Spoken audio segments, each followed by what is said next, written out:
ಚಿಕ್ಕಬಳ್ಳಾಪುರ ಶಾಸಕ ಪ್ರದೀಪ್ ಈಶ್ವರ್ ರಾಜಕೀಯವಾಗಿಯೂ ಡಿಫರೆಂಟ್. ನಗರಸಭೆ ನಾಮನಿರ್ದೇಶನ, ನಗರಾಭಿವೃದ್ಧಿ ಪ್ರಾಧಿಕಾರದ ನಾಮನಿರ್ದೇಶನ ಮತ್ತು ಬ್ಲಾಕ್ ಕಾಂಗ್ರೆಸ್ ಅಧ್ಯಕ್ಷರ ನೇಮಕದ ವಿಚಾರದಲ್ಲಿ ಹೊಸ ಮುಖಗಳನ್ನು ಪರಿಚಯಿಸುವ ಮೂಲಕ ವಿಶೇಷತೆ ಮೆರೆಯುವಲ್ಲಿ ಶಾಸಕರು ಯಶಸ್ವಿಯಾಗಿದ್ದಾರೆ.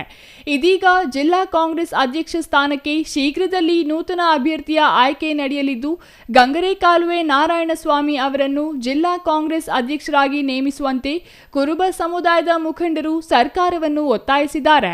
ಚಿಕ್ಕಬಳ್ಳಾಪುರದ ಪತ್ರಕರ್ತರ ಭವನದಲ್ಲಿ ಇಂದು ನಡೆದ ಸುದ್ದಿಗೋಷ್ಠಿಯಲ್ಲಿ ಮಾತನಾಡಿದ ನಗರಸಭೆ ಮಾಜಿ ಸದಸ್ಯ ನರೇಂದ್ರ ಬಾಬು ಅವರು, ಗಂಗರೇಕಾಲುವೆ ನಾರಾಯಣಸ್ವಾಮಿ ಅವರು ಜಿಲ್ಲಾಧ್ಯಕ್ಷರಾಗಲಿ. ಅವರು ಕೋಲಾರ ಅವಿಭಜಿತ ಜಿಲ್ಲೆಯ ಜಿಲ್ಲಾ ಪಂಚಾಯಿತಿ ಅಧ್ಯಕ್ಷರಾಗಿದ್ದವರು. ನಂತರದ ದಿನಗಳಲ್ಲಿ ತಮ್ಮದೇ ಆದ ಸಮಾಜ ಸೇವೆಗಳ ಮೂಲಕ ಜನಮನದಲ್ಲಿದ್ದಾರೆ. ಸಾಮೂಹಿಕ ವಿವಾಹಗಳು ಸೇರಿದಂತೆ ಅನೇಕ ಸೇವಾ ಕಾರ್ಯಗಳನ್ನು ಅವರು ಮಾಡುತ್ತಿದ್ದು, ಅವರನ್ನು ಡಿಸಿಸಿ ಅಧ್ಯಕ್ಷರನ್ನಾಗಿ ಮಾಡಿದರೆ ಪಕ್ಷ ಸಂಘಟನೆಗೆ ಸಹಕಾರಿಯಾಗಲಿದೆ. ಅಲ್ಲದೆ ಅವರೆಂದೂ ಪಕ್ಷಕ್ಕೆ ದ್ರೋಹ ಬಗೆದಿಲ್ಲ. ನಿರಂತರವಾಗಿ ಕಾಂಗ್ರೆಸ್ನೊಂದಿಗೆಯೇ ಇದ್ದಾರೆ. ತಾಲೂಕು ಪಂಚಾಯಿತಿ, ಜಿಲ್ಲಾ ಪಂಚಾಯಿತಿ ಚುನಾವಣೆಗಳಲ್ಲಿ ಪಕ್ಷಕ್ಕಾಗಿ ದುಡಿದಿದ್ದಾರೆ ಎಂದರು. ಜಿಲ್ಲಾ ಕಾಂಗ್ರೆಸ್ ಅಧ್ಯಕ್ಷ ಸ್ಥಾನ ಅಹಿಂದ ವರ್ಗಕ್ಕೆ ಸಿಗಬೇಕು. ಅದಕ್ಕೆ ಸೂಕ್ತ ವ್ಯಕ್ತಿ ಗಂಗರೇಕಾಲುವೆ ನಾರಾಯಣಸ್ವಾಮಿ ಅವರು ನಿರಂತರವಾಗಿ ಕಾಂಗ್ರೆಸ್ ಸಂಘಟನೆಗಾಗಿ ದುಡಿಯುತ್ತಿರುವ ನಾಯಕರಾಗಿದ್ದಾರೆ ಎಂದರು. ಜಿಲ್ಲಾ ಕಾಂಗ್ರೆಸ್ ಅಧ್ಯಕ್ಷ ಸ್ಥಾನಕ್ಕೆ ಗಂಗರೇಕಾಲುವೆ ನಾರಾಯಣಸ್ವಾಮಿ ಅವರನ್ನ ಆಯ್ಕೆ ಮಾಡಬೇಕು ಅಂತೇಳಿ ಮುಖ್ಯವಾದಂಥ ಉದ್ದೇಶ ಸೇರಿರೋದವು.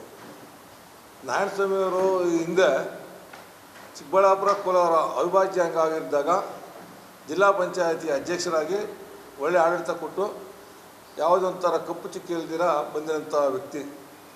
ಈ ವ್ಯಕ್ತಿ ಈ ಹಿಂದೆ ಹಲವಾರು ಜನಪರ ಕಾರ್ಯಕ್ರಮಗಳು ನಮ್ಮ ಕಾಂಗ್ರೆಸ್ ಪಕ್ಷದ ವೇದಿಕೆಯಲ್ಲಿ ಮಾಡಿದ್ದಾರೆ. ಅದು ಕೆಲವು ಉದಾಹರಣೆ ಕೊಡ್ತೀನಿ, ಜಾಸ್ತಿ ಇಲ್ಲ. ಈಗ ಉಚಿತವಾಗಿ ವಿವಾಹ ಮಹೋತ್ಸವಗಳು ಏರ್ಪಡಿಸಿದರು ಸುಮಾರು ಸಲ. ಆಮೇಲೆ ಈ ಸ್ತ್ರೀ ಶಕ್ತಿಗಳಿಗೆ ಸುಮಾರು 80 ಬಸ್ವರೆಗೂ ಕಡಿಮೆಯಿಂದ ಮಂಚೇರಳ್ಳಿಯಿಂದ ಹಿಡಿದು ಚಿಕ್ಕಬಳ್ಳಾಪುರ ಸುಮಾರು ಕಡೆಯಿಂದೆಲ್ಲ ಕಳಿಸ್ಕೊಟ್ಟಿದ್ದಾರೆ. ಕೆಲವು ಆಪ್ರೇಷನ್ಗಳು ಅಂಥವೆಲ್ಲ ಮಾಡಿಸಿದ್ದಾರೆ. ಇನ್ನು ಬೇರೆ ಯಾರಾದರೂ ಇದ್ದಾಗ ಹೋದಾಗ ಅವ್ರಿಗೇನು ಬೇಕೋ ಅದನ್ನು ಕೊಡುಗೆ ದಾನಿಯಾಗಿ ಇದ್ದಾರೆ.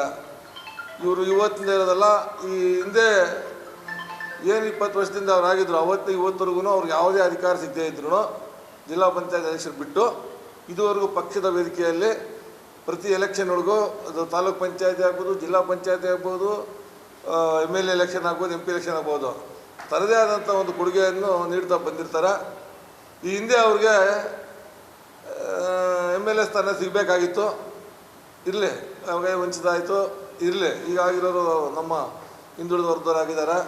ಈ ಸಲ ಈ ಒಂದು ಅವಕಾಶನ, ಯಾಕೆಂದರೆ ನಮ್ಮ ಜನಾಂಗದಲ್ಲಿ ಯಾವುದೊಂದು MLC ಇದುವರೆಗೂ ಆಗಿಲ್ಲ. ಈ ಎಲ್ಲ ಒಂದು ಜಿಲ್ಲೆಯಾದ್ಯಂತ ಆಗಬೇಕು ಅಂದಾಗ ನಮ್ಮ ಜನಾಂಗದಕ್ಕೆ ಒಂದು, ಏಕೆಂದರೆ ಬೇರೆ ಪಾರ್ಟಿಗಳಲ್ಲಿ ನಮ್ಗೆ ಇದೆಲ್ಲ ಸಾಧ್ಯ ಆಗೋದಿಲ್ಲ.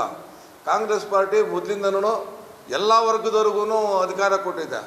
ಇನ್ನು ಸುದ್ದಿಗೋಷ್ಠಿಯಲ್ಲಿ ಕುರುಬ ಸಮುದಾಯದ ಮುಖಂಡರಾದ ಚಂದ್ರಶೇಖರ್, ಆಕಲಹಳ್ಳಿ ಮುನಿರಾಜು, ಜಯರಾಮ್, ವೆಂಕಟರಮಣಪ್ಪ, ಮೇಸ್ತ್ರಿ ನಾರಾಯಣಸ್ವಾಮಿ ಇನ್ನೂ ಹಲವರು ಹಾಜರಿದ್ದರು. ನಾವು ಈ ಚಿಕ್ಕಬಳ್ಳಾಪುರ ಜಿಲ್ಲೆಗೆ ನಮ್ಮ ಗಂಗರೇಕಾಲುವೆ ನಾರಾಯಣಸ್ವಾಮಿ ಅವ್ರನ್ನ ಚಿಕ್ಕಬಳ್ಳಾಪುರ ಜಿಲ್ಲೆಯ ಕಾಂಗ್ರೆಸ್ ಅಧ್ಯಕ್ಷರನ್ನಾಗಿ ಮಾಡಬೇಕಂತ ಹೇಳ್ಬಿಟ್ಟು ನಮ್ಮ ಒತ್ತಾಯ. ಅವರು ಜಿಲ್ಲಾಧ್ಯಕ್ಷರಾಗಿದ್ದಾಗ ಪಕ್ಷಕ್ಕೆ ಬಹಳ ಕೊಡುಗೆ ಇದೆ ಅವ್ರದ್ದು. ಸುಮಾರು ಕಾಂಗ್ರೆಸ್ ಹೆಸರು ಹೇಳ್ಕೊಂಡು ಒಳ್ಳೆ ಅಭಿವೃದ್ಧಿ ಕೆಲಸಗಳನ್ನು ಆಗಿನ ಕಾಲದಿಂದ ಈಗಿನವರೆಗೂ ಮಾಡ್ಕೊಂಡು ಬರ್ತಾವ್ರೆ. ನಮ್ಮ ಸಮುದಾಯದ ಬೇಡಿಕೆ ಏನಂದರೆ, ಅವಳಿ ಜಿಲ್ಲೆಗಳಲ್ಲಿ ಒಬ್ಬ ಹಿಂದುಳಿದ ವರ್ಗ ಅಹಿಂದ ನಾಯಕರಾಗಿ ಗುರುತಿಸ್ಕೊಂಡವರು ನಮ್ಮ ಸಮುದಾಯದಲ್ಲಿ ಗಂಗರೇಕಾಲುವೆ ನಾರಾಯಣಸ್ವಾಮಣ್ಣವರು. ಅವ್ರಿಗೆ ಈ ನಮ್ಮ ಹೊಸ ಜಿಲ್ಲೆ ಆದಮೇಲೆ ಇದುವರೆಗೂ ಅಹಿಂದ ನಾಯಕರಿಗೆ ಯಾರಿಗೂ ಜಿಲ್ಲಾಧ್ಯಕ್ಷರು ಸ್ಥಾನಮಾನಗಳು ಯಾರೂ ಕೊಟ್ಟಿರಲಿಲ್ಲ.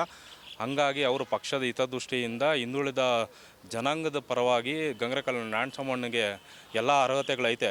ಪಕ್ಷ ಸಂಘಟನೆ ತವನಿಂಕ ಹಿಡಿದು ಎಲ್ಲ ಸಮುದಾಯದವ್ರನ್ನ ಒಟ್ಟುಗೂಡಿಸಿ ಕರ್ಕೊಂಡೋಗಿ ಪಕ್ಷ ಸಮಬಲವಾಗಿ ಸಂಘಟನೆ ಮಾಡೋವಂಥ ಶಕ್ತಿ ಇರೋದರಿಂದ ಅವ್ರಿಗೆ ಕಾಂಗ್ರೆಸ್ ಜಿಲ್ಲಾಧ್ಯಕ್ಷ ಸ್ಥಾನವನ್ನು ನೀಡಬೇಕು ಅಂತೇಳಿ ನಮ್ಮ ಎಲ್ಲ ಸಮುದಾಯದ ಜಿಲ್ಲೆಯ ಎಲ್ಲ ತಾಲೂಕುಗಳು ಸಮುದಾಯದ ಪರವಾಗಿ ನಾವು ಒಂದು ಹಕ್ಕನ್ನು ಒತ್ತಾಯ ಮಾಡ್ತಾ ಇದ್ದೀವಿ.